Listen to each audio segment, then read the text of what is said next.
if you are an independent hairstylist or a solo stylist or a salon owner, you need to get on this right now. Get a salon scale, even if it's just for a couple of months.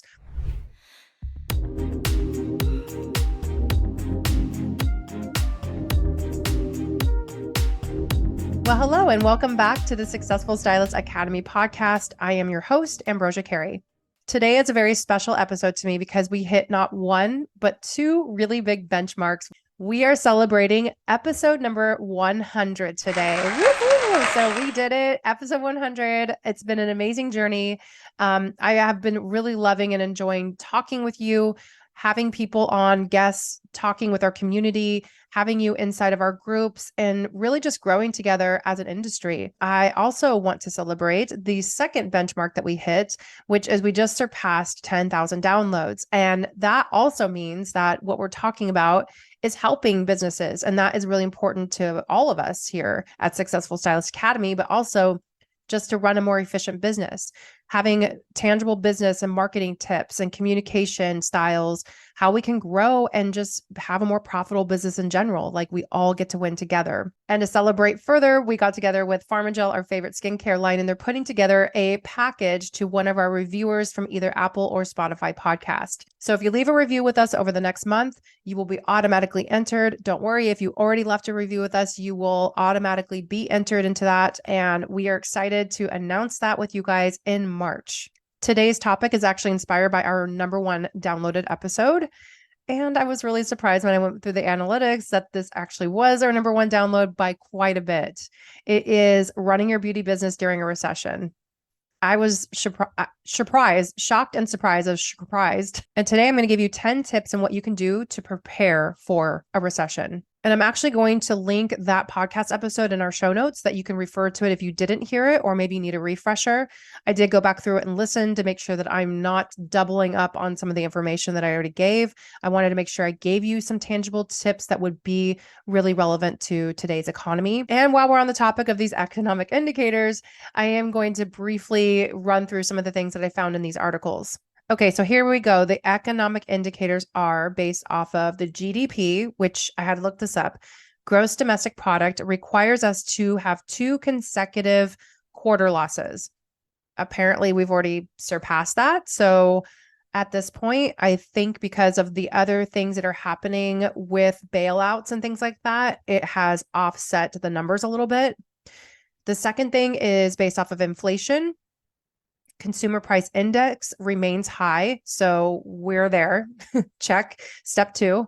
And then the third thing is off of Federal Reserves. If the interest rate keeps climbing, which yes, that's been happening too. So 3 of those boxes have been checked. The fourth one is off of the S&P. The S&P typically has to be down for this economic indicator to actually say that we're in a recession. And technically right now, the S&P has increased. We're up like over 5%. However, as I was reading more into this, most US economists are calling this a quote slowdown period. So we're teetering on the brink of a recession, basically. All I would say is no matter if we're in a recession or about to enter one, the main thing is that we're looking at these top 10 tips and ways that we can be stronger and smarter with our business, which is never a bad idea. And we actually have a class that's coming up in March that you may want to attend. If you are a hairstylist or salon owner, I definitely want to see you there because we talk about tax deductions and all the things that you need to know. We're joining accountant Brandy Fulton. She's going to give us all kinds of information. And I'll be talking about really tangible things you can do inside your business that won't take you too long to do, just little tweaks and changes. So I'll drop the information to that in our show notes as well. All right, let's kick off our list of top 10 things we can do to recession-proof ourselves, starting out with number 1, which is to review and optimize your expenses. So look over your monthly expenses and cut back on any non-essential costs. So this could be subscriptions, utilities, or even inventory. So just looking over things that you may not be using or you might be overspending on that you can kind of pull the reins on just a little bit. Number 2, build an emergency fund that is either 3 or 6 months of your operating expenses.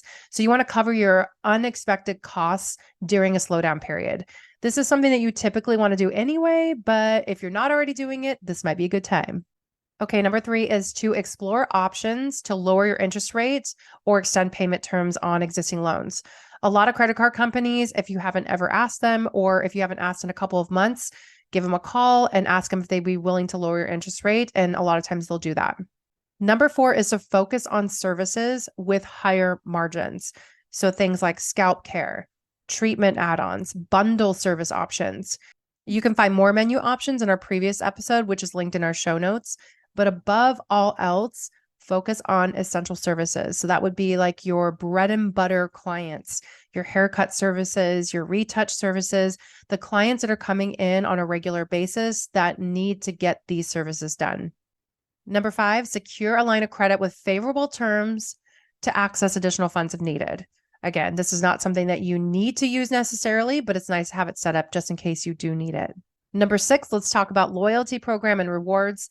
So this is a good time to reintroduce if you haven't talked about it with your clients, but if you don't have it set up, most booking systems already have it. You just have to take a moment to set them up. And then you can send out emails.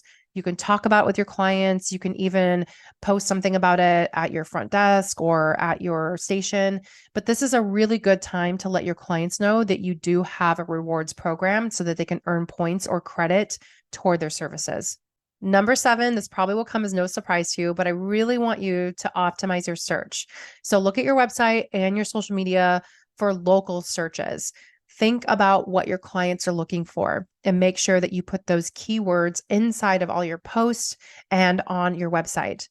Showcase your specials or giveaways, and then any products that aren't moving, you can put a bundle and make a giveaway out of that or host a contest. There's a lot of creative ways that you can do those.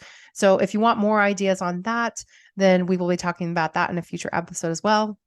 Number 8, community partnerships are always a great idea, but right now is the best time to do a collab with a local business or do a joint promotion, because if you yourself are going through this lull, then more than likely other businesses are around you too. So this is a great time for you guys to pull your resources together and market to the ideal client.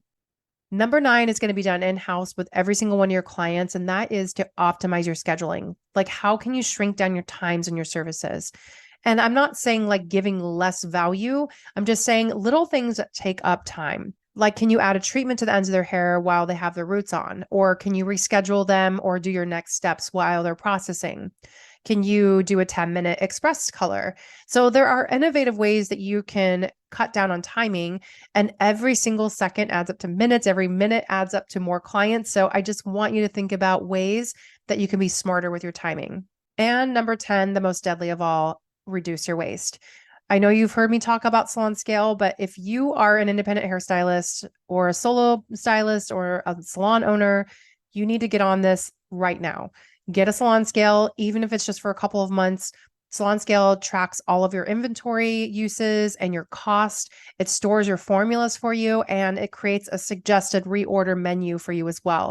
But the most important thing is that you're not spending money on color that you're not covering your cost on with your clients. So this helps you just price yourself out and be more responsible with how you're running your business in general. So although I know that the subject can feel a little bit dry, it is such a great indicator to just focus on how we can have a healthier, stronger, better business, because that lets us enjoy our lives and get to our goal faster, which is always ideally, I hope, where you are in your journey as well. And I want to encourage you to dream big, set goals, take action, and we are here for you each step of the way. I'm excited to see you guys inside the container, and thank you once again for these amazing reviews. I look forward to seeing you guys next week. Take care.